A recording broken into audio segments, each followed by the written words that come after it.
All right, so thank you guys very much for signing in. It's a pleasure to do this, and I'm very interested in the subject matter that you guys are covering. So it's something of keen personal interest to me as well as professional.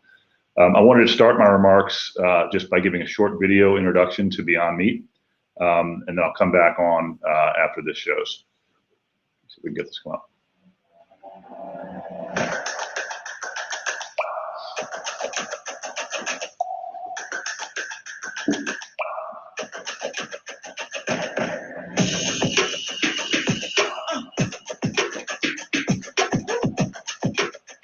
This could really change the way a lot of us think about meat.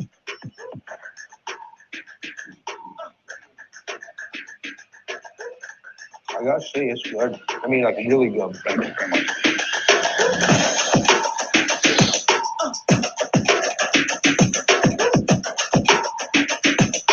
I'm blown away. It tastes like meat.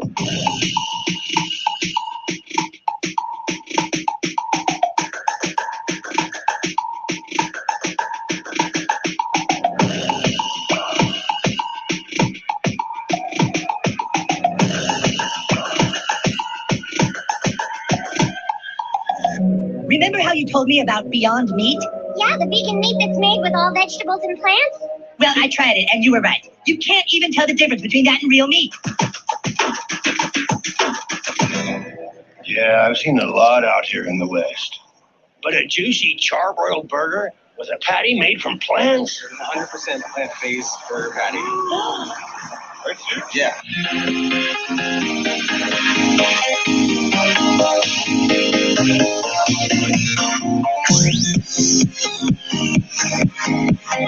That's a Beyond Meat burger from A&W. That's insane.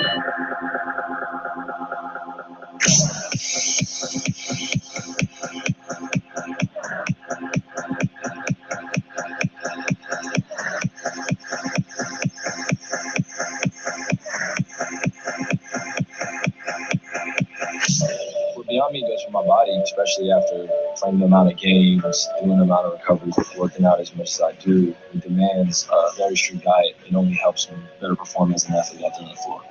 Taste the future of protein. Go beyond. What I put in my body matters now more than ever. As a parent, I'm always reminded of that and to go beyond in everything that I do. Last year I had the best season I had, and I would say based off what I did off the field, how I treated my body, what I put in my body, and it was all Beyond Meat mostly. So I can't thank you guys enough for introducing me to this product.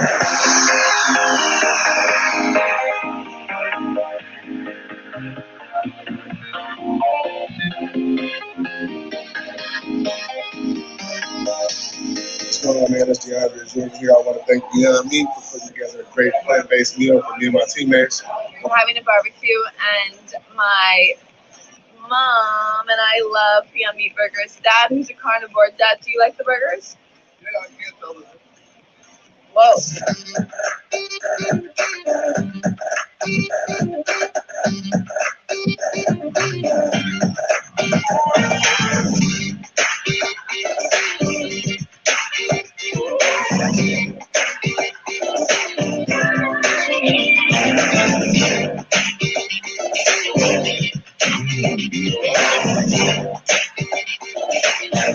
And in doing so, we are eliminating agriculture's biggest bottleneck, the animal.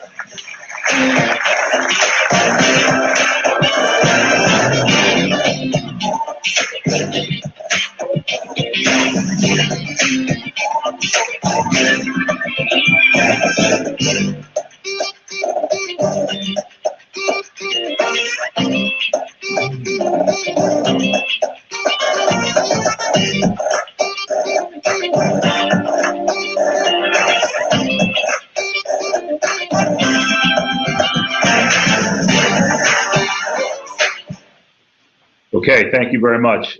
So a brief apology too for the music, but I try to let the folks that make these videos do as they will and enjoy making them. So the story starts really for me a long time ago, and this fellow right here has a lot to do with it. So This is the Australopithecus africanus, otherwise known as the Great Southern Ape of Africa.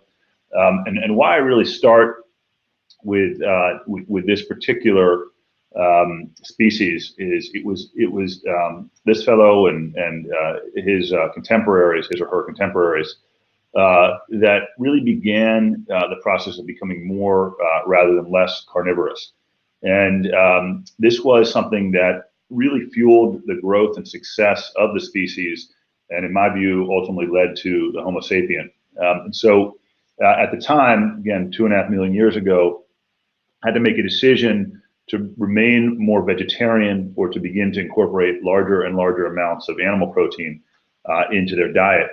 And by making that decision and becoming more carnivorous, as climates changed dramatically and vegetation kind of came and went, this species was able to adapt to new ecosystems because they were continuing to utilize, at the time, meat that was had been taken down by more sophisticated predators, and we were behaving at this point in our history as scavengers.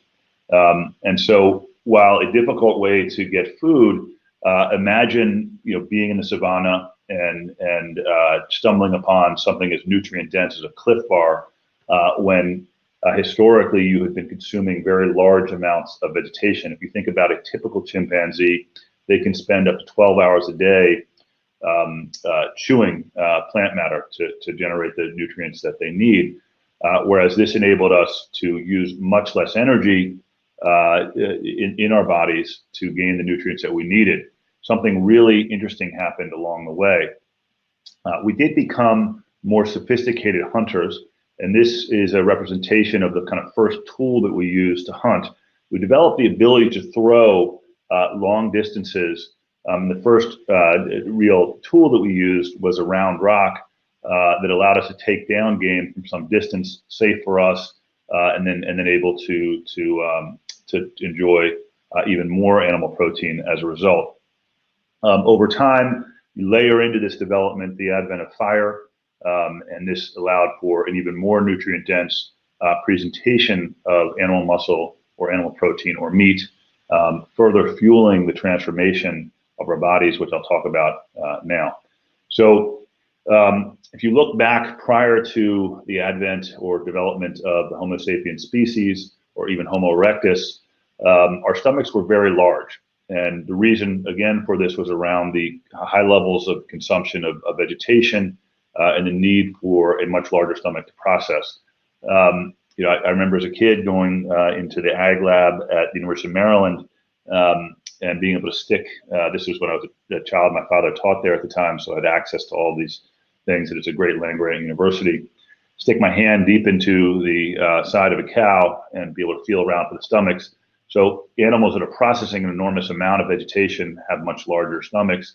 But as we began to migrate toward more of an animal protein-based diet, our stomachs shrank. Why is this significant? It's not just for reasons of vanity or convenience. Something really interesting happened that changed the course of history and enabled you and me and the folks at all the great universities that are on the line now to do the things we do, because all of that energy went to our brains. And so if you look on the left, prior to this transformation, our brains were about 600 cubic centimeters. Today, most of us, they're about 1,300 cubic centimeters. And this created this supercomputer that we enjoy today, and it enables us to do everything that we're doing. It also gave us the tools and insights and ambition to leave at a very warm and cozy confines of Africa, where we're all from, and begin to migrate up into colder climates and survive. And why we were doing this, I think, is important. We were chasing one thing, and that was game. We were almost lustful in our consumption of game. As we spread onto new continents, this image here depicts us transitioning across the Bering Straits as conditions allowed into North America, in many ways going after the woolly mammoth. But as we got into new continents, whether it was into the United States, into North America, or earlier off into Australia, This enabled us to continue to refine, develop, and exploit very sophisticated hunting skills relative to other primates.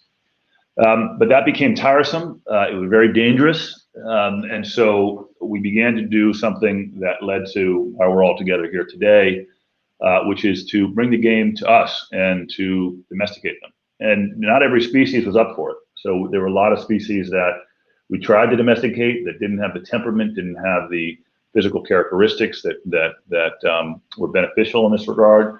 But we were able to settle on a small number of species out of the many, many millions of species that exist on the Earth. And so, principal among those were things like animals like goats, obviously cattle, pigs, and chickens. And this became, about 12,000 years ago, a massive movement, and many authors have written brilliantly about this and the trade-off. Probably one of my favorite texts on this, there are two. One is the Third Chimpanzee, and the other is Sapiens. Both characterize the kind of deal we did here with agriculture. It was supposed to lead to abundance and the reduction of labor and sort of free us from the nomadic lifestyle. But what happened was the productivity of agriculture essentially begot more population. More population begot the need for more food. And sort of a cycle began to spiral that led to very, very large population and a reliance on agriculture to do that. So this worked, and it worked really well, but then it stopped working.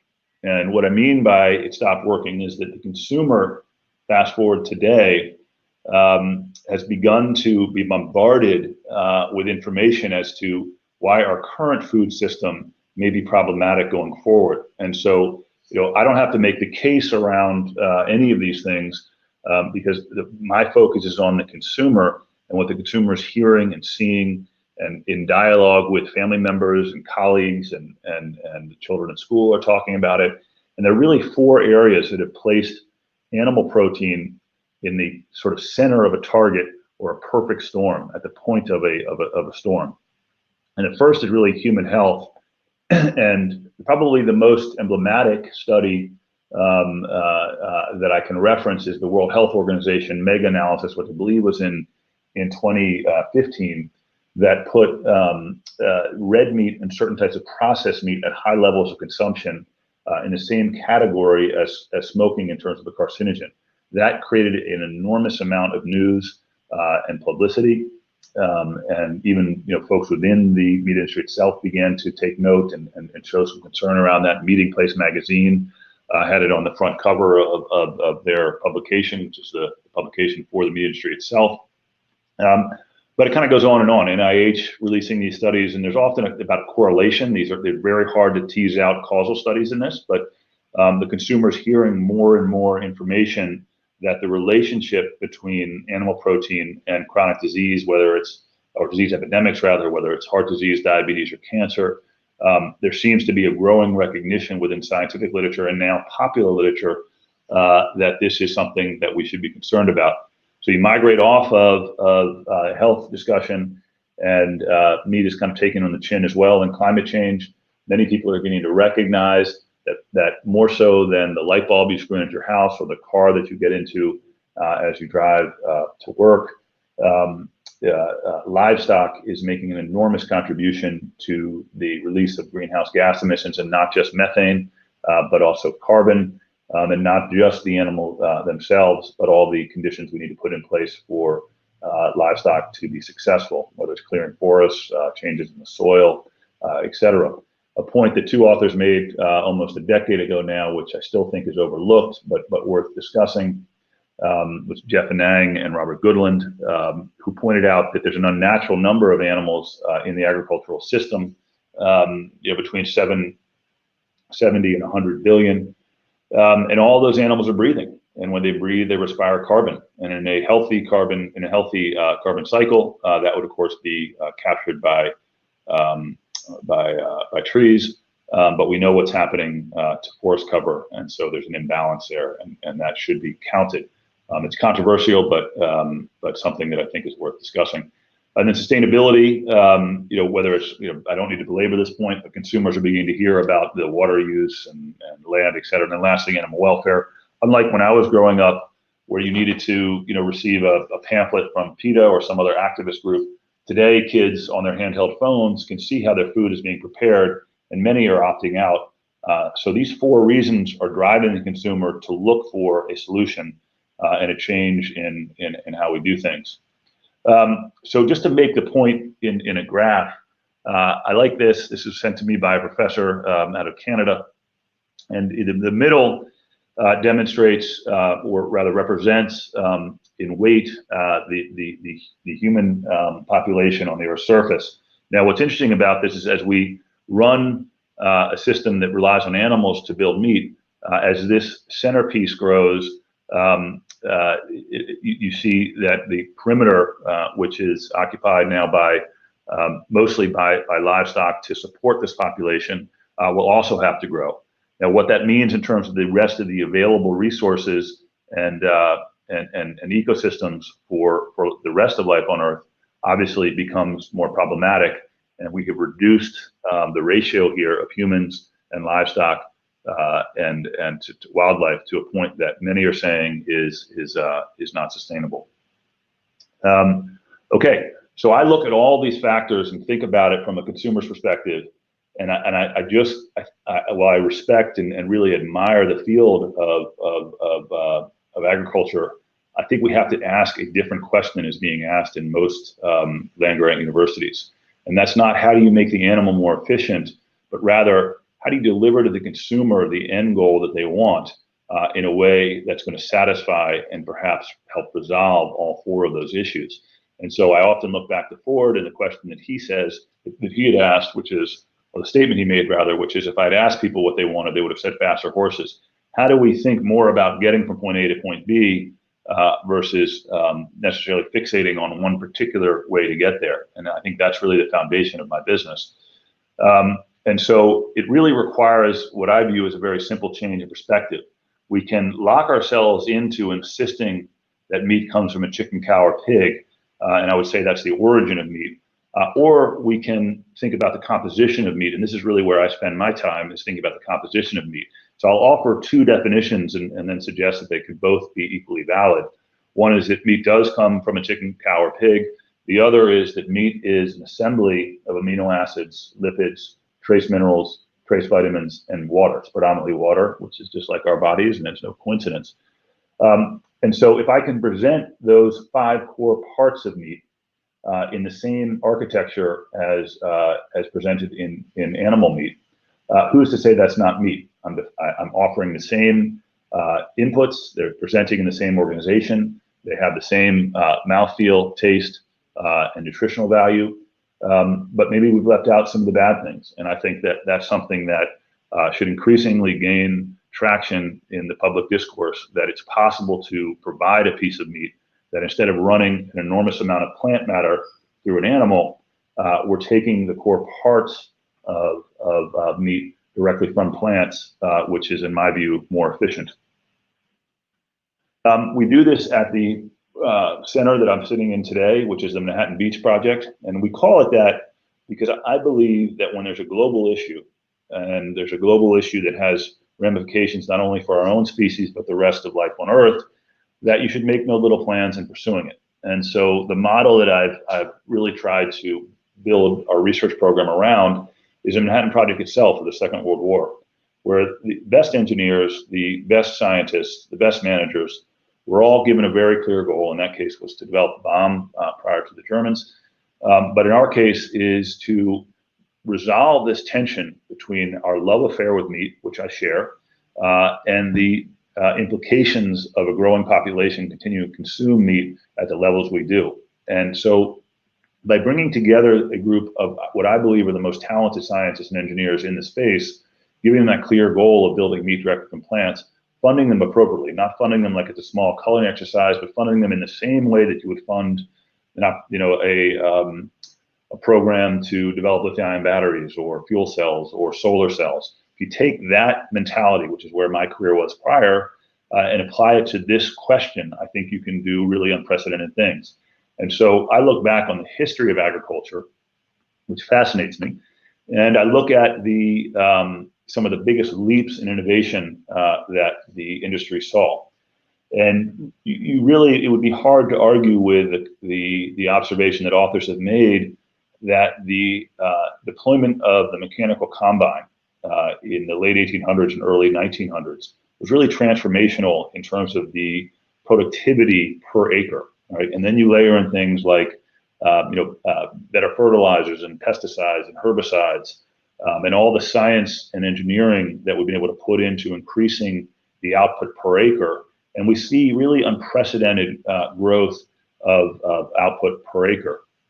But the point that I think has been lost, because it's so close, it's right under our nose, is that we are using all of this innovation, all of this increased output at the field level, and we're putting it through the same system to build meat that we've used really forever, right? And so that system, while we've gotten animals to be bigger, gotten them to be somewhat more efficient, it really hasn't changed in kind, right? And so all of that productivity that you see at the field level, in my view, is being squandered because we're trying to run it through a very inefficient bioreactor, which is the animal. At my company, what we're doing is trying again to take that animal out and begin to build meat directly from the core parts of the plant that we need. And so this is an important point to me. As I look at agriculture in the United States here now in 2019, I think about the amazing transformation of many more urban economies that occurred with the digital revolution, beginning in sort of the period of 1990 forward, unprecedented growth in Silicon Valley and wealth creation in many different parts of the country. But I believe that rural America was largely left out of that. I believe that if you drive through towns that are near our farm in Maryland, you'll see communities that are struggling, communities that haven't seen much innovation but have lost hourly wage jobs, et cetera. It's my belief, hope, and conviction that we can bring this system into rural America, where farmers will in fact make more rather than less money growing protein crops for human consumption through our system versus growing feed crops for animals to eat and then be raised and converted into muscle or meat. And what I mean by this, I'll touch on later in the presentation, but I'll use one statistic to make the point. So we had the University of Michigan do a life cycle analysis of the environmental impact of our products throughout the entire life cycle, and the results were staggering. And the point that I'll raise now, the statistic that I'll use now, is that 93%. We use 93% less land to grow an equivalent amount of quote burgers than someone would use if they were running it through a conventional cattle operation. So if I'm a farmer and I have 100 acres, I now have the opportunity to grow the same amount of product in 7 acres that I used to use a full 100 acres for. So many of you are academics or in school anyway, so any microeconomic course or operations course should at some point focus you on the bottleneck and say, okay, if you can relieve this bottleneck, you can increase efficiency, you can therefore be more productive, make more money, et cetera. And so what I'm very interested in doing is being in dialogue with farmers that are interested in being in dialogue with us to say, okay, instead of growing commodity corn, soy, and wheat, what if you started to grow crops that we could pull protein from? And so, and we wouldn't just use 7 of your acres, we'd like to use all 100, and you'll make more money, and we can, whether it export to different economies or simply grow the market here. I think it's a real opportunity for transformational growth in agriculture. Okay, so as you begin to apply science and technology to food, you really learn some things along the way. And I'd come out of a sector where these type of questions were not really asked. I came out of the hydrogen-powered fuel cell industry, great technology, faced some very difficult cost curves.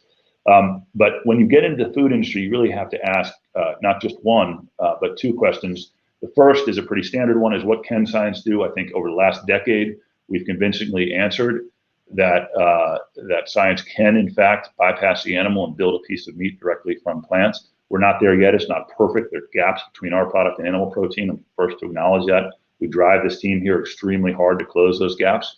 63, I think, of the best scientists and engineers and chefs that you could ask to possibly work on a product like this or focus on every day. But the really important question to ask, and the second question to ask, is what should science do? And I think this is one that many overlook, including some of our competitors. And at this point was really brought home to me by a friend. So Liz Thompson, who is the wife of Don Thompson. Don is a friend and on my board. He's a former CEO of McDonald's. And I was going on about innovation when I first met with him years ago now. And she kind of stopped me politely and said, Ethan, innovation is good for my iPhone, but I don't necessarily want to put it in my mouth. And it sort of stopped me in my tracks. It kind of said it all to me. And so when you ask the question, what should science do? The group of people that should answer that with you is really the consumer. What is a consumer comfortable with giving to their family? And so if you think about mom and dad sitting around the table with their children, what's going to make them the most comfortable? Is it going to be a product that's filled with GMOs, has MSG, has artificial ingredients in it? Probably not, right? And so we've made a very strict set of guidelines that, there can be no genetic modification in our products. There can be nothing artificial. We stay away from ingredients like soy. We stay away from ingredients like gluten because we know the consumer really wants to do this, and we want to reduce the barriers to their enjoyment of our products and have them feel very comfortable giving it to their family. So we are very blessed to be doing this at a time when the consumer is cheering for us. The consumer is pulling for the product coming into the market. A lot of different numbers on this slide, but the one I'd like to really focus on is that 93% of the consumers at conventional retail that are buying the Beyond Burger are also putting animal protein into their cart. So to me, that suggests, right, that we're not just sitting and talking with vegans and vegetarians, but we have hopefully made some progress toward the notion that you can build a piece of meat from plants that satisfies, that satiates, and that people are going to love. So this next slide, really interesting. We tried in 2012 to get into the meat case. Whole Foods appropriately said no, because we weren't ready yet, they weren't ready, and I don't think the consumer was ready yet. Our products just weren't good enough. And we came back 3 or 4 years later and said, hey, can we try again? And we put an enormous amount of money and effort into making our products better. And when we got into the meat case at Whole Foods, many other chains followed. And one of them that followed was the largest conventional retailer in the country. And this statistics, or this table here, was taken from their sales in the Southern California region. So it's probably the largest chain here. And something amazing happened. We had expected when we got into the meat case to kind of compete, and my goal was really to not get thrown out, to be honest. It was a big move to get into a conventional grocery store in the meat case itself, selling right next to ground beef. Something really interesting happened. We became the #1 selling packaged burger patty in the meat case. And so this was over last summer. And so outselling 80/20 beef, outselling Angus, outselling chicken patties. Again, this is by unit, not necessarily by weight. But to me, that gave me great hope that many, many consumers in America are pulling for the solution. I think there are very few people that say, you know what, if you can get meat and you can build it directly from plants, I'm going to reject that. I really want you to run those plants through an animal. I think most people really want this to work. And when you see this kind of reaction to a product, it's not even perfect yet. I mean, this product has a lot of miles to go before it perfectly replicates animal protein. But we're getting closer and closer. And every time we make that improvement, we really are able to welcome many, many, many more consumers into the brand. Okay, so we've had a lot of help along the way, whether it's launching at Carl's Jr., A&W in Canada, and I have that little 10% statistic on the edge of the A&W advertisement they ran in Canada. That's an important statistic. So it's a QSR, they're all after growth. Every company that I know of is after growth. And in the QSR space, quick serve restaurant, fast food space, it's really hard to generate kind of step change growth. So A&W, after putting the Beyond Burger on their menu, reported in their earnings call most recently that in 2018, they saw same store sales of 10%. And to me, that was just phenomenal. So, it's not 1%, not 2%, but 10% same-store sales after taking a leadership position, putting the product there, and consumers love it. I don't know if I can show you this quick video. That patty is 100% plant-based protein. No way. Like no meat? That's plant. What plant? Tastes exactly like meat. That's a Beyond Meat burger from A&W. That's insane. Try the new plant-based Beyond Meat burger at A&W. Okay, and then so you go from there, and then go into brands like Del Taco, same thing, incredible reaction from the consumer as we go into Del Taco. And these brands aren't sort of offering this as a niche application to satisfy a picky group of consumers. It's becoming a mainstream thing with them. They're putting real advertising dollars behind. Here's Del Taco's ad. Sam, what if we told you that in the future, you'll be in a commercial about the future of tacos? Well, you are. Get ready, because the future of tacos is coming. Then lastly, you saw one of the Carl's Jr.'s ads. I'll show this very brief one, which kind of gets right to the point. Tiny plant, so delicate, so new to the world. One day, you will grow. Into the next iconic burger from Carl's Jr., the Beyond Famous Star with Cheese, legendary meaty flavor, plant-based patty. It goes beyond your wildest burger dreams. Great.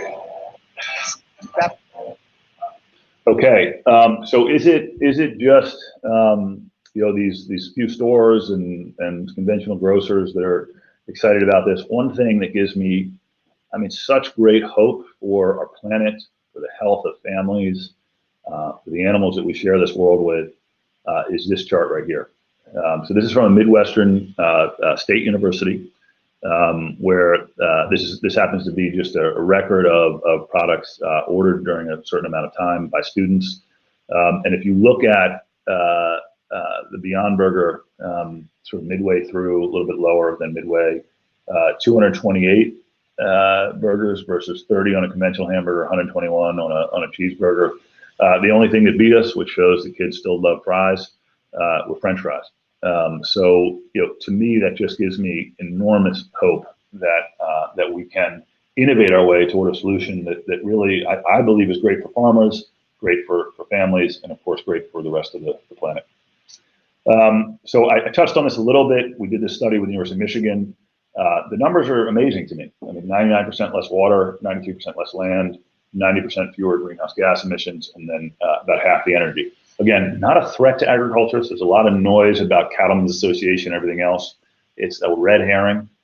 This is about bringing innovation that I believe can be as powerful as the digital revolution to agriculture and creating real wealth within agriculture again, versus people struggling growing commodity crops and frankly, losing their farms to much larger industrial operations. Okay, we've had a lot of help along the way from friends. And this is when at some point you begin to ask yourself, are you involved in a brand or a movement? And I think we've been very fortunate to have transitioned into a movement. Just a lot of love from a lot of people that are very high profile. And this is no mistake that people like this are involved. When I was growing up, the Got Milk campaign was getting a lot of steam. And so guys like, Bo Jackson and then later Derek Jeter with the milk mustache, et cetera. And so when I started the company, I knew exactly what I wanted to do, because I believe so strongly, and the science does back this up, that if you consume our products, you're going to feel better, you're going to be able to recover more quickly, potentially lose weight, look better, and you're going to have this sense that you're doing something bigger than yourself, right? And so I wanted to tell the same story the Got Milk campaign told around encouraging families and children to consume the product. And who better to do that than the athletes that are benefiting from themselves? And so we started this campaign. I actually hired the original sponsor of the Got Milk campaign, a guy named Jeff Manning, a wonderful guy. Was with the California Milk Board, retired, and I think now is in his early 70s, and maybe late 60s. And we worked together on this, and this is years ago now, and it's really taken hold. And what happened was we first started to recruit athletes to come onto the brand and to work with us, but then they started to come to us because they started to realize and benefit from the consumption of our products. So a guy like Chris Paul will have it after almost every game. Kyrie Irving, DeAndre Jordan has it served did have it served when he's on the Mavericks on the team plane. Who knows what the Knicks will do in general. But guys like DeAndre Hopkins, et cetera. So, let's communicate right to kids and their families about the benefits of doing this. This is really attacking right in the center vein the idea that plant protein is something that will, be less helpful to you as you pursue a robust physical program. In fact, in our belief, it will be more helpful to you, and we want to tell that message through athletes. Okay, so this is an example of one of the campaigns that we do, and I'll wrap up shortly. I believe everyone has a remarkable ability inside of them. When I was in 4th grade, I wrote down that my goal was to play pro basketball. Growing up, I wasn't the most gifted athlete, but I was determined to become one. I took specific moves and ran them over and over, combination after combination. Faster, slower, higher, lower, day and night. I remember the joy I felt when I mastered each of them. Once it came time for the real show, I was ready for those big moments, like taking the last shot. My confidence comes from my journey, my work, my recovery, my diet, pushing to go beyond where I've been. Great. This is another more sort of product-centric commercial that I'll skip just in the interest of time. I think that is it. Thank you, guys. Thanks to you as well. This was an awesome way to kick off the day. Learned a ton. Talked about innovation, talked about environment, talked about bringing a product to consumers. So this is great. I think because time is a little bit short and we have another panel coming up, we went through the questions, Matt and I. Matt's in another room right now. A lot of the questions can be asked to the next panel, which will also focus on plant-based meat, cell ag. One question for you was from Jim, highlighting the fact that there seems to be a lot of benefits of Beyond Meat, both nutritional and environmental. The negative seems to be the high sodium content. Do you have any plans to make improvements in this area? This is the one that's really specific to you guys. Yeah, that's a great question. What we do, we have a supplier that does this for us. The protein is separated from, like take a pea, for example, or we use things also in other products like sunflower seed protein or mung bean protein or brown rice protein. Whatever the feedstock is, and there are literally thousands you could choose from once the supply chain develops. We're separating it out by changing the pH level in water. And so the fiber and protein separate, the protein's dried, then we run it through heating, cooling, and pressure to essentially reset the bonds, stitch it into muscle-like fiber. And as part of that process of separation, there is sodium left over. So I think it's about 18% of daily value in a burger, something like that. And what with the right comparison, though, is our burger comes seasoned. So really the right comparison is to a seasoned burger. And at that level of comparison, we're like extremely good, right?